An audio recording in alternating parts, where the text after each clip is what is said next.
médico y era culto. El Evangelio de San Juan, que está escrito en griego, es un griego pésimo. No lo digo yo, lo dice el padre Rivas, que es yo no puedo hebraísta. juzgar el griego. No, era un griego pésimo, el griego de un judío que hablaba el griego mal, y escribió un griego que para la gente que sabe mucho griego, no lo digo yo, no sé, sino la gente que sabe mucho griego dicen que es un griego terrible, muy precario y que resulta muy difícil de traducir por la misma precariedad. O sea, primero hay que pasarlo al griego correcto y culto y después hacer una... Por ejemplo, el Apocalipsis dicen que es inextricable. Sí. Usaron ese término, inextricable. Sí, no me sorprende. O sea, yo tomaría realmente lo que comentó Adelaide para comentar una de las dificultades con algo de lo que mencioné. Dije que muchas veces hay palabras que, digamos, se escriben igual, tienen un significado diferente de acuerdo al contexto. Lamentablemente no tengo acá una pizarra, pero, digamos, creo que todos hemos visto alguna vez la estatua de Miguel Ángel de Moisés sobre la tumba de Julio II con cuernos. Sí. Y no tiene nada que ver con la conducta de la esposa de Moisés, aclaro, sino que San Jerónimo, que de nuevo hizo, teniendo en cuenta las condiciones, una excelente tarea, pero también en algunos lugares le pifió. Hay un versículo, si no me equivoco, en Levítico 34, pero ahora no me tomen realmente por el capítulo indicado, si quieren puedo averiguar, en que dice que la cara brillaba. La raíz, kuf reishnen, que nun es brillar, resplandecer. Y también quiere decir cuerno. Pues una imagen solar. Exacto, y sencillamente San Jerónimo lo malinterpretó como que tenía cuernos saliendo de su rostro. Por una cuestión estética, Miguel Ángel no lo hizo en el rostro, sino arriba del cráneo, menos mal. Y bueno, es una de las dificultades clásicas en la traducción, creo que no solo del hebreo, o sea, muchas veces ocurre que vemos que un traductor no investigó lo suficiente y usó la palabra que no justamente la acepción que no debía ser. Pero bueno. Con lo que decís vos, esto mismo pasa dentro de una misma lengua. Está el ejemplo ese famoso del romance, de ese romance español que empezaba Mira Nero de Tarpeya, y que cuando llega a América Latina nadie sabía quién era Nero ni quién era Tarpeya, y entonces lo pasó a Marinero de Tarpeya. Y bueno, y pasa con las baladas, con todas las canciones populares en definitiva. O con el libro del político que se llama Como pienso. Había una pregunta ahí, si no me equivoco. ¿Cómo pienso? Era ministro de Perón, se decía. Aloe. Aloe. Mi pregunta es volviendo, mi nombre es Miguel, volviendo a los problemas de traducción del hebreo al castellano. Ustedes hicieron referencia básicamente a una cuestión de veneración, de reverencia a la palabra, al texto sagrado, pero yo quería saber si había dificultades técnico-lingüísticas, por así decirlo, es decir, en textos no expresivos, no de literatura, no sagrados, en textos, en otro tipo de traducciones, en traducciones técnico-científicas, por ejemplo. ¿Se plantean dificultades específicas en la traducción del hebreo al castellano, quizás relacionadas con lo que comentabas de los paradigmas verbales, con respecto a lo que podemos tener en castellano? Miguel, creo que después de una pregunta difícil te voy a borrar de la lista de amigos, pero bueno. Voy a empezar por el tema de los textos científicos en hebreo. Justamente por la dificultad del hebreo y por su baja difusión, las industrias de la alta tecnología y la academia tienden a usar el inglés antes que el hebreo. A veces un inglés en dialecto tarzanés, un mal inglés, pero inglés al fin y no el hebreo. O sea que el software, por ejemplo, a mí me toca traducir sobre todo el inglés y no del hebreo. Sí, bueno, y digamos, los trabajos de academia, lo que publican en las universidades, es raro que publiquen en hebreo, en general publican directamente en inglés. Sin embargo, hay bastante producción en hebreo y muchas veces llegan al inglés después de un borrador escrito en hebreo. Y entonces sí, por supuesto existe ese problema. Si por suerte hay una buena comunicación con el autor, siempre se puede consultar. Una de las frases típicas cuando se estudia literatura en el colegio, dicen ¿a qué se refería el poeta? Y realmente en los textos estos científicos nos pasamos preguntando a qué se refería el poeta cuando escribió esto, porque es a veces bastante difícil de descifrar. Pero de nuevo, hay como mucha de la terminología científica en realidad es una hebraización de una palabra europea, o generalmente inglesa. Por ejemplo, si yo digo que el tema es sobre comunicación telefónica, seguramente sin saber mucho hebreo vas a saber a qué me refiero. Y el resto, básicamente las mismas dificultades que presenta un texto científico en otros idiomas. No creo que sea tan particular del hebreo, salvo en el tema de los verbos, que a veces es muy difícil encontrar el equivalente del paradigma, porque otros idiomas nos dan posibilidades verbales que el hebreo no nos da, por ejemplo, potenciales, etc. Y muchas veces en las traducciones del hebreo esa riqueza verbal falta. Yo acá agrego a lo que dice Eliezer. Yo creo que una de las dificultades principales que tiene el traductor del hebreo, o uno de los trabajos que debe hacer el traductor del hebreo, es olvidarse del texto original, o sea, volcar una primera traducción y reescribir. Por lo menos eso es lo que yo hago. Por eso, al revés, el traductor, uno de los traductores de Shakespeare al hebreo lo hizo, publicó, decía que es una traducción de Shakespeare abreviado y mejorado. ¿No hay tiempos perfectos con el auxiliar haber? Hay formas en que se hace, son características de un idioma más literario, no del coloquial, pero por eso digo que muchas veces en las traducciones a idiomas latinos, por ejemplo, falta aunque estén en hebreo, falta la riqueza de la traducción al idioma destino, de toda esa riqueza verbal. Responde la pregunta. ¿Su nombre? Mariano. Mariano. Sí. Y, por ejemplo, si yo voy al Instituto Weizmann, ¿los investigadores trabajan en hebreo o en inglés? Publican en inglés y en el pasillo suelen hablar en ruso. O en castellano. Hay que entender, digamos, dije que hay una gran influencia de una cuestión migratoria, disculpen, pero el teléfono sonó por alguna razón. Los rusos, hay que tener un cuidado acá.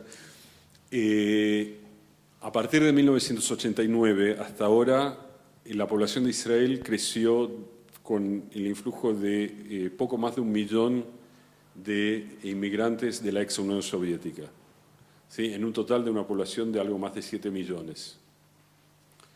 Con lo cual, los idiomas oficiales son hebreo y árabe, y cada vez más hay presión para que se reconozca también al ruso. Es el idioma que, digamos, es también una población que mayoritariamente reconoce la superioridad del idioma ruso sobre cualquier otro idioma. Se sigue expresando en ruso, leyendo en ruso, yendo a teatro en ruso, produciendo teatro en ruso en Israel, etc. Me quedé colgado con una cosa, un tema de la dificultad que por ahí es simpático comentarlo. Hay también una dificultad muy, muy notoria cuando uno traduce del hebreo, que es la siguiente.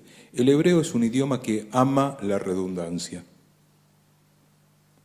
Absolutamente contrario al español. El español odia la redundancia. Nosotros cuando escribimos un texto lo recorremos 20 veces a ver si no escribimos 2 veces la misma palabra a kilómetros de distancia. Hay en el diccionario de los argentinos exquisitos, Bioy Casares se burla de esa manía, pero es así. En cambio, el hebreo ama repetir las palabras. La poesía hebrea es redundante, ¿sí? Una de las características de la poesía hebrea es que dice dos, o sea, por ejemplo, un verso son 2 hemistiquios donde dice y su rostro hermoso, su agraciada faz. O sea, dice 2 veces la misma cosa con distintas palabras y vuelve y hace juegos de palabras redundantes, vuelve 20 veces sobre la misma palabra. Esa es una de las dificultades más. Porque si lo respetás, el resultado en español es horrible, horrible, ilegible. Y si no lo respetas, estás perdiendo, en algún lugar, y eso también también lo tiro, en algún lugar cuando uno traduce del hebreo, quiere hacer notar que la fuente es hebreo, que no está traduciendo ni del francés ni del italiano, ¿no? Y es difícil. Sí, totalmente. No. El tema de la redundancia por ahí. Sí. Personalmente yo me dedico más a temas científicos que a literarios o técnicos, y entonces la redundancia ahí tiene otro significado y es realmente para aclarar algo y tiene una razón de ser. No nos quejamos de la redundancia porque cobramos por palabra, entonces cuanto más mejor. Pero es verdad, en los textos literarios se suele dar y hay que encontrar a veces, de nuevo, en la riqueza del idioma meta, alguna forma de no ser tan redundante para que no quede horrible. Siempre la traducción es un compromiso, una interpretación que hicimos personal de lo que decía el original, no es el original. Quería saber cómo era el mercado editorial en Israel. ¿Las editoriales publican solo al hebreo, siendo que es un país con tantos inmigrantes, quizás, publican en otros idiomas también, cosa que no suele suceder acá? Se publica también en otros idiomas. ¿Y qué nivel de subvención hay por parte del Estado? La subvención es sobre todo para traducir, o sea, una pequeña subvención para traducir algunas cosas determinadas al hebreo, y hay un instituto especial para la traducción de literatura hebrea a otros idiomas, con gran actividad, siempre tienen gran presencia y muy buen marketing en la Feria de Frankfurt. ITIL, el Institute of Translation of Hebrew Literature o algo por el estilo. Si quieren más adelante a través de Jorge puedo hacerles llegar a través del blog, no sé si lo tienen, el sitio del instituto, porque es muy interesante cómo trabajar. Sé que siempre los escritores y los traductores se quejan, sé que siempre el Estado dice pero algo damos y es lo que podemos dar. No se subvenciona la publicación en otros idiomas, salvo en los últimos años hay 2 excepciones, porque se trata de mantener viva la llama de 2 idiomas judíos en vías de extinción, como ser el judeo español y el yiddish. Ahí sí hay cierto nivel de subsidio, donde de nuevo aparecen las quejas, no es suficiente, etcétera. Yo tengo una última pregunta, digo una última pregunta por la hora y en atención a la gente que nos hospeda siempre acá. ¿Están bien pagos los traductores israelíes en Israel? Te digo, este es un tema sensible, que es distinto de todo lo que estuvimos hablando, pero que hace también estas reuniones. Eliezer tiene guita, pero de todos los colores, eso sí te lo puedo asegurar. Sí, no, a mí me da miedo hablar de esto porque puede llegar a cosas personales que vaya uno a saber. Básicamente, salvo una pequeñísima capa de traductores literarios, más exactamente 11 personas, la traducción es bastante mal paga. Y hablo tomando como referencia el sueldo promedio de un asalariado en Israel. Sería el equivalente, el sueldo promedio hablo, ¿sí? Del asalariado en pesos es aproximadamente 7.000 pesos argentinos. Para lograr 7.000 pesos en traducciones hay que trabajar mucho más de las 40 horas semanales. Y de nuevo, hablamos de que el traductor en general es una persona con calificación superior al promedio. O sea que hay cierto desfasaje. Tiene que ver también con otras variables. No es una profesión colegiada en Israel. Hay muy pocos lugares donde se estudia la traducción y todo esto de los años recientes, con lo cual la masa de traductores es en realidad gente no profesional que llegó a la traducción por casualidad, porque bueno, no tenía otra cosa que hacer, porque es un ingreso extra, por lo que sea. Y eso redunda negativamente en las tarifas. Y es un mercado restringido y es un punto sumamente doloroso.